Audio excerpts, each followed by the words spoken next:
ಆಡು ಮುಟ್ಟದ ಸೊಪ್ಪಿಲ್ಲ, ಸಿದ್ದರಾಮಯ್ಯ ಸರ್ಕಾರ ಬೆಲೆ ಏರಿಸದ ವಸ್ತು ಇಲ್ಲ.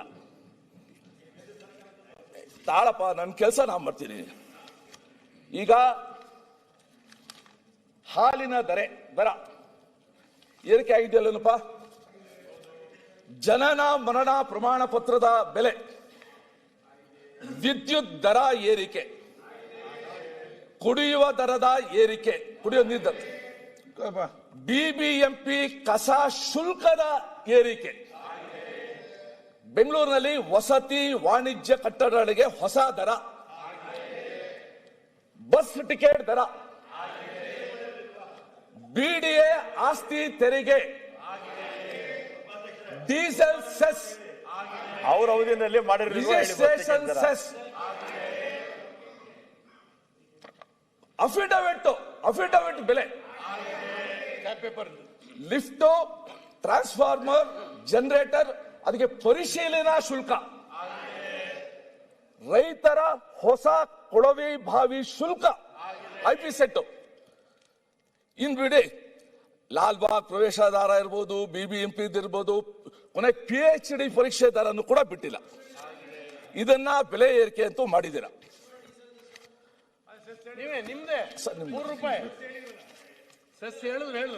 ಎರಡನೇದು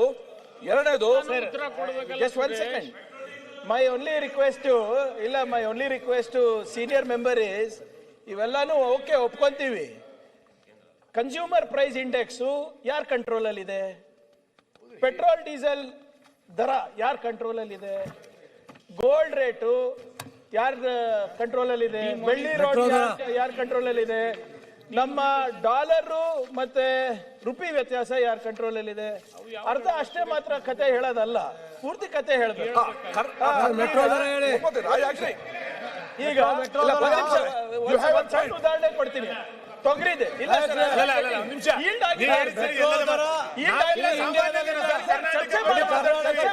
ವಿಶ್ವಮಾನವರು ಎಲ್ಲ ವಿಷಯದ ಬಗ್ಗೆ ನೀವು ಮಾತಾಡಿ, ಸಾಮಾನ್ಯ ಜನ ಇಲ್ಲಿ ಮಾತಾಡಿ. ನೀವು ವಿಶ್ವಮಾನವರು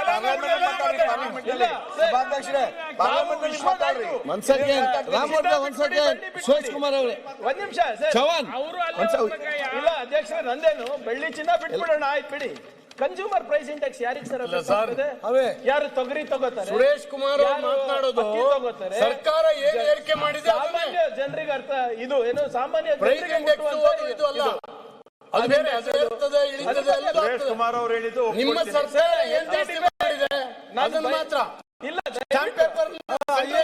ಜಾಸ್ತಿ ಮಾಡಿದೆ ಸ್ಟಾಂಪ್ ಪೇಪರ್ ಸೆಂಟ್ರಲ್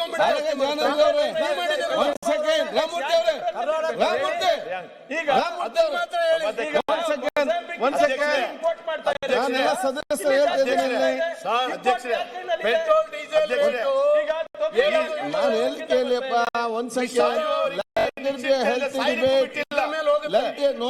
ಇವ್ರು ₹3 ಈಗ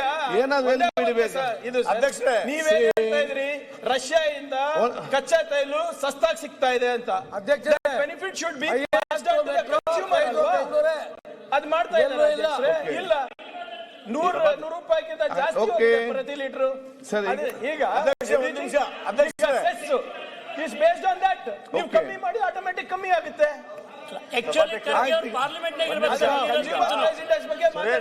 ಅವರು ನಾವು ಬೆಲೆ ಏರಿಕೆ ನಾವು ಸುರೇಶ್ ಒಂದ್ ನಿಮಿಷ ಸುರೇಶ್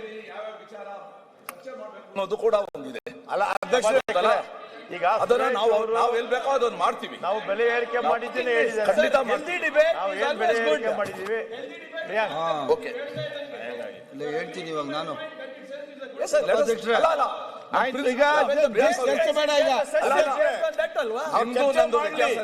ಅಧ್ಯಕ್ಷರೇ ಚರ್ಚೆ ಮಾಡಿ ಸೆಂಟ್ರಲ್ ಗವರ್ಮೆಂಟ್ ಜಾಸ್ತಿ ಮಾಡಿದೆ ಅದನ್ನು ಮಾಡ್ಲಿ ಅವರು, ಅದನ್ನ ಹೇಳಿ. ಅದನ್ನು ಹೇಳಿ ಅವರೆಲ್ಲ ಚರ್ಚೆ ಮಾಡಿ ಕೇಳಿ. ಸುರೇಶ್ ಕುಮಾರ್ ಸುರೇಶ್ ಕುಮಾರ್ ಲೋ ಇದೆ ಅನ್ನೋದು ಕೂಡ ನಿಜ. ಸುರೇಶ್ ಕುಮಾರ್ ಅವರೇ ಅಲ್ಲ ಅದೇ ರೀತಿ ಕೂಡ ಇವತ್ತು ಡಾಲರ್ ನಿಜ. ಅದನ್ನ ಹೇಳಿ.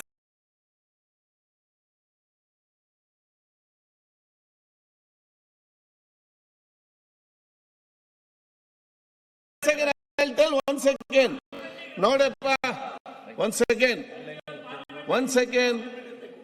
ಈಗೇನು ಗೊತ್ತಿದೆ, ನಾವು ಒಂದು ಸಬ್ಜೆಕ್ಟ್ ಮೇಲೆ ಇವತ್ತು ಚರ್ಚೆ ನಡೀತಾ ಇದೆ. ನಮ್ಮಲ್ಲಿ ಭಾವನೆ ನಮ್ಮಲ್ಲಿ ಇರಬೇಕು. ನಾವು ಈ ಚರ್ಚೆ ನಮಗೆ ಆ ಕಡೆಗೆ ಯಾರು ಸರಿ ಯಾರು ತಪ್ಪ ಅಂತ ಇದನ್ನೇ ಚರ್ಚೆ ಮಾಡೋ ಜೊತೆಯಲ್ಲಿ ಇದನ್ನು ನೋಡುವವರು ಮತ್ತು ಕೇಳುವ ಜನ ಇದೊಂದು ಶುಡ್ ಬಿ ಹೆಲ್ತಿ ಡಿಬೇಟ್. ಕೆಲವೊಂದು ಮಾಹಿತಿ ಆದ ಯುವಕರಿಗೆ, ವಿದ್ಯಾರ್ಥಿಗಳಿಗೆ ಮತ್ತು ಈ ರೀತಿ ಆಸಕ್ತಿ ಉಳ್ಳವರಿಗೆ, ಗ್ರಾಮ ಪಂಚಾಯತ್ ಸದಸ್ಯರಿಗೆ ಇದರ ಬಗ್ಗೆ ಇಲ್ಲಿ ಚರ್ಚೆ ಮಾಡುವಾಗ ಸ್ವಲ್ಪ ಅದರಿಗೆ ಮಾಹಿತಿ ಸಿಗಬೇಕು. ಸೊ ಏನಾದರೂ ಇಂಥ ಒಂದು ವಿಚಾರದಲ್ಲಿ ಪಬ್ಲಿಕ್ ಇಶ್ಯೂ ಸಂಬಂಧ ವಿಚಾರ ಸಂಬಂಧ ಯಾರಿಗೆ ಮಾತಾಡಬೇಕಾದಲ್ಲಿ ಒಂದಿಬ್ಬರಿಗೆ ಎದ್ದು ನಿಂತು ಚರ್ಚೆ ಮಾಡಿ ಮತ್ತೆ ಸೈಲೆಂಟ್ ಕೂತು ಮತ್ತೆ ಈ ಕಡೆ ಒಂದು ಕ್ಲಾರಿಟಿ ಮಾಡೋದು ವಿಚಾರ. ಯಾಕೆಂತ ಹೇಳಿದ್ರೆ ಸ್ವಲ್ಪ ಟೈಮ್ ಆದರೂ ಕೂಡ ಒಂದು ಪ್ರಯೋಜನ ಆಗಲಿ. ಅದು ನಾವು ಆ ಕಡೆ ಪರ ನಾನು ಸರಿ ಅಂತ ಹೇಳಿಕೊಂಡು ಹೋಗಿ ಏನು ಪ್ರಯೋಜನ ಇಲ್ಲ, ಯಾರಿಗೂ ಕೂಡ ಪ್ರಯೋಜನ ಆಗುದಿಲ್ಲ, ಜನ ಅರ್ಥನೂ ಕೂಡ ಆಗುತ್ತೆ. ತಾವು ತಮ್ಮ ಮಾಹಿತಿ ಕೊಟ್ಟಿದ್ದೀರಿ, ಆಯ್ತು ಮುಗೀತು. ಮತ್ತೆ ಒಂದೇ ವಿಚಾರ ಚರ್ಚೆ ಬೇಡ. ಒಂದೇ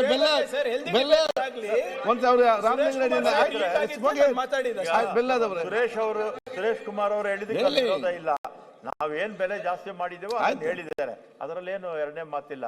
ಆದ್ರೆ ಕೇಂದ್ರ ಸರ್ಕಾರ ಗಾಳಿ ಮತ್ತೆ ಬೆಳಕು ಎರಡಕ್ಕೆ ಬಿಟ್ಟು ಉಳಿದಿದ್ದಕ್ಕೆಲ್ಲ GST ಆಯ್ತಲ್ಲ. ನೆಕ್ಸ್ಟ್ ಸುರೇಶ್ ಮತ್ತೆ ನೀವು ಮಾತಾಡಿ.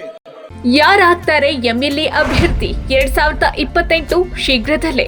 ಪ್ರತಿದಿನ ಒಂದೊಂದು ಕ್ಷೇತ್ರದ ಟಿಕೆಟ್ ಆಕಾಂಕ್ಷಿಗಳ ಸಂಪೂರ್ಣ ಮಾಹಿತಿ ಪೊಲಿಟಿಕಲ್ ಜರ್ನಲಿಸ್ಟ್ KM ಶಿವಕುಮಾರ್ ಅವರಿಂದ.